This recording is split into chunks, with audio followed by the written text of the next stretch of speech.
Hey there, my name is Bisi Odawale. I am an interior designer, an interior decorator, a design freak. You can say that.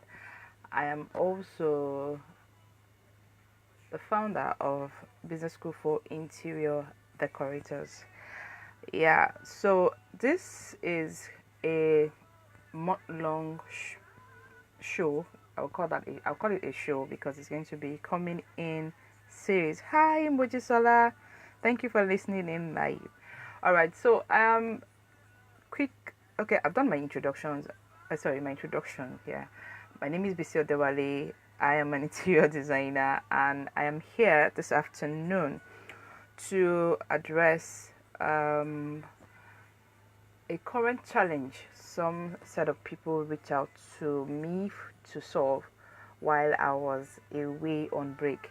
I decided to use my own personal Facebook profile so that I don't have to first so that I can reach as many people as possible who might be having the same challenge, and secondly, so that I don't have to do a kind of repeat program, so to speak, or repeat broadcast, so to speak.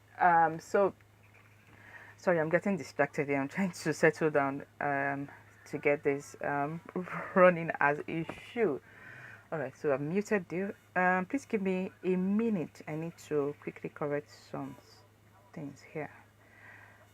Okay, all right, so I'm back. All right, so like I said earlier, some set of people reached out to me and they shared a current challenge they were passing through. It's actually normal. I recently concluded my training as an interior designer, and I've also had such questions and brooding. I will call it brooding because I keep thinking about it consciously and unconsciously. Okay, now that you're done, what next? Now that you're done, what next?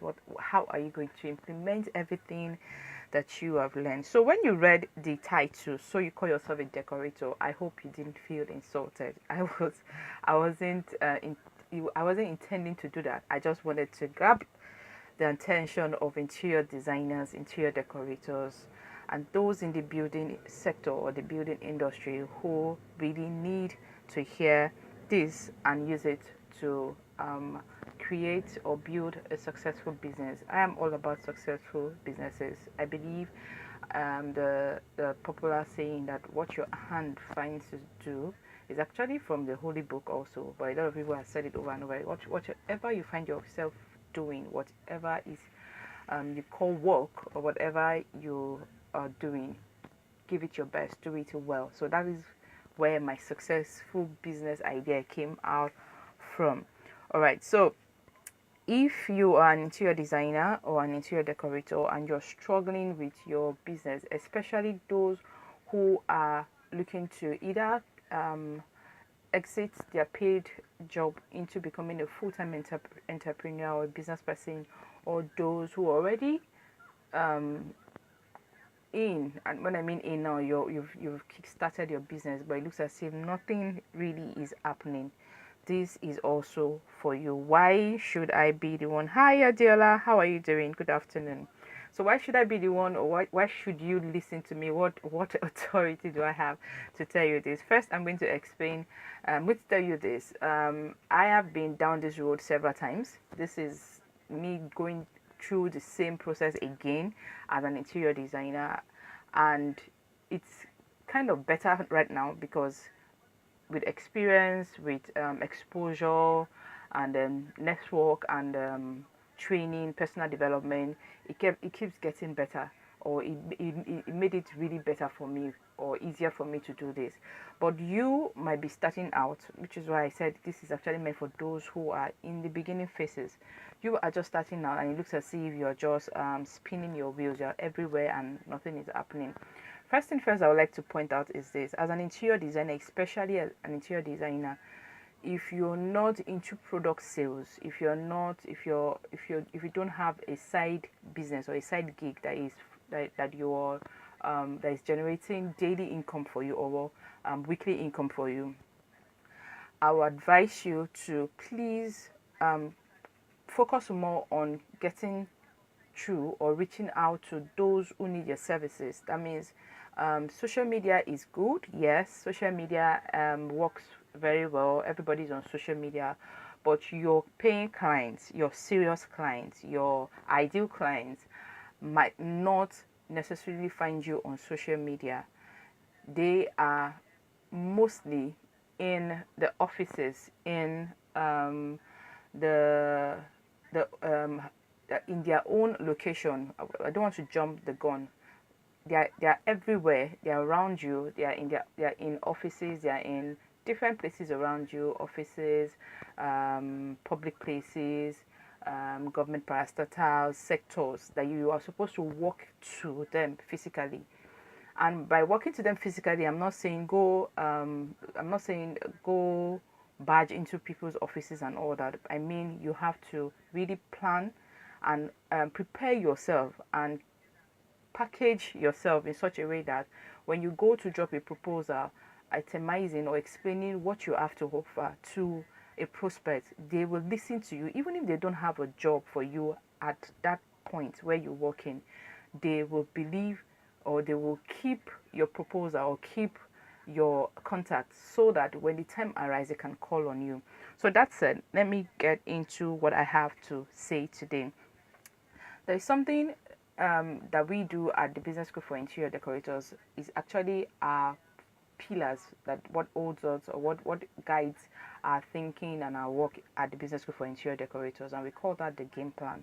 It's actually what the name implies, game plan. What is your plan to move from point A, where you are, to point B, or to point C, or to point Z, where you are headed? And that is where your own success, what your success, or what success means to you in your business.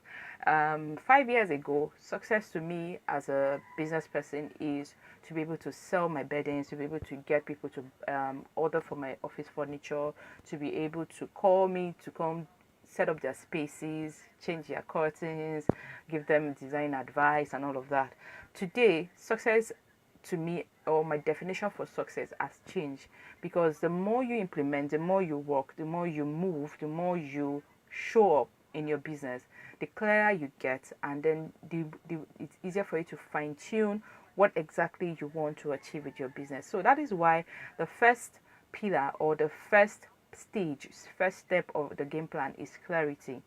You have to be very, very clear on what exactly you want to achieve with your business. If your business is new, what do you want it to look like? The question you should be asking yourself is 12 months from now, that is a year from now, or it could be 3 months from now, 6 months from now, 9 months from now. What needs to have happened in your business that will make you say, yes, I have achieved, or this, my business is successful, or my business is advancing, or my business is growing? What needs to have happened? When as a newbie, or as a newcomer, or as a new business owner, or somebody venturing into this industry for the first time, or at the beginning, one of the things you'll be thinking about is being able to make sales, being able to increase your client base, let people be able to know what that you do this, you're good at a particular thing, and they can refer you if they don't need your services, or if you've offered your services to a particular customer or a client, you've done a good job. This client is proud to show your job, or to show to introduce you to the next person who might be your customer. So that's what I mean. You have to be very, very clear. What does success mean to you? Success to me currently now is to be able to start getting jobs in as an interior designer. I want to be able to begin to implement everything that I have learned so far, and be able to start climbing the ladder. Now, when I say ladder, I can't go into details what I mean by that ladder. I have a vision for my business. I have a vision for my life, and so I see it as a steps. I put them up as steps. So I need to begin to go from one rung, or from one step to another on my own, or concerning my own, as it pertains to my vision for business. So my definition for success will go like being able to have to be able to do a minimum of 2 spaces. And when I say 2 spaces, I'm not saying they call me to come and change wallpaper or they call me to come and rearrange sofa or something. No, I mean give me a carcass and I'm able to give you a concept for your space that is both that is functional, that meets what you want to use the space for, and as well as your budget for the space. And then I can say, oh, this design, this was my concept. I birthed this concept. I was the one that created this concept, and by the time it came live, as in when it was executed, it was beyond my expectation. It was beyond what I wanted or something like that. So that is one of my own definition for success. Now, when I was starting out in 2013, 24, let's say 2014, that was when I started out fully as an entrepreneur. What I did then was to look at what I have and ask myself, what can I do with what I have? My definition for success then informed the decisions I made then, and my definition for success then was to be independent financially, to be able to take care of my own needs and not have to depend on my husband or go borrowing money or go become a burden to somebody in the family. I wanted to be able to, even though I wasn't earning income as a paid employee, I want to be able to take care of myself and also pick up some of the responsibilities or financial responsibility in my home back then. So yours could vary. Yours could be that you want to be able to make a minimum of 5 million naira in profits per month. Yours could be that you want to be able to go purchase that showroom that has been on your mind for so long, put money together and be able to get that showroom and put your business out there in the faces of people who need your services. It could even be that you want to be able to collaborate with big names and influencers in the industry. So first thing first, you need to be very clear. What exactly do you want to achieve with your business? Where are you headed? What are you doing? Why are you in business? Are you there just as a means to an end, or you're there for the long haul, or you're there for a short time?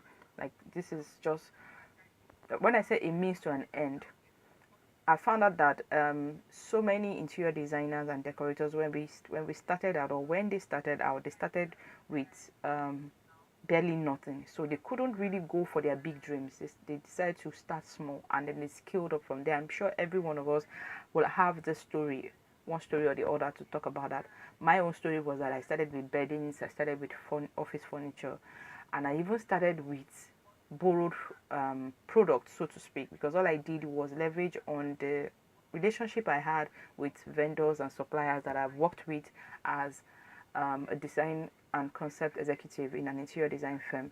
So it was easier for me to go negotiate with them, tell them when I get an order to do a job or to supply an order, I will need you to please give me so and so, and then you get paid your money at this time. And I try as much as possible to stand by the terms of our agreement. So that's what I mean by a means to, you could start small, and if you're so lucky and blessed to start big, please go for it and do it. But just know that if you are not clear, if you do not define what success means to you, what it's going to look like when it happens, it will be difficult for you to track your growth. It will be difficult for you to plan. It will be difficult for you to even confidently stand in front of your clients or prospects and sell yourself to be hired or to be bought from. So that's what I have for today. Tomorrow I'm going to continue on this clarity stage. I'm going to just spend 2 days on clarity, and then for the rest of the week I'll be talking about the second stage, which is discover your strength, and then we go every week on each of the steps. Okay, let me use this opportunity to also explain what the game plan, the steps of the game plan. I've started with clarity today. The next one is discover your strength.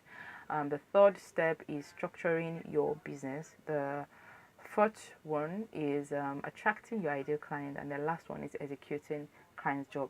Now, sometimes to me it feels like I keep saying this over and over and over and over again, but the truth is, if you work with these steps, if you work with the game plan by yourself, if you implement it in your business, each time you pick it up and you try to work on it, you keep finding new angles, you keep discovering new things that you can do and use it for in your business. It happened, was it 2 days ago? I was trying to prepare for this week because I knew that come today I was going to have to go all in, both business and then the business school for interior decorators and all my online, more or less like I was resuming officially on social media. And so I was asking myself, so I don't get overwhelmed, so that I don't start and then I just stop being consistent when I start. What are the things that I need? What are the things I need to checkmate myself, or things I need to put in place so that I can see it through from beginning to the end? And the game plan came to mind, and all I did was go through all the steps, define what success is going to mean to me at every point.